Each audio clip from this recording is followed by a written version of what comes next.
नवरात्र के तीसरे दिन चंद्र घंटा का ध्यान, मस्तक पर है अर्ध चंद्र मंद मंद मुस्कान। 10 हाथों में अस्त्र शस्त्र रखे खड़ग संग बाण, घंटे की झंकार से हरती दुष्ट के प्राण।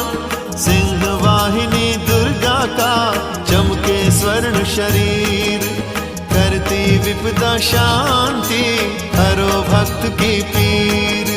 मधुर वाणी को बोल कर सबको देती ज्ञान, जितने देवी देवता सभी करे सम्मान।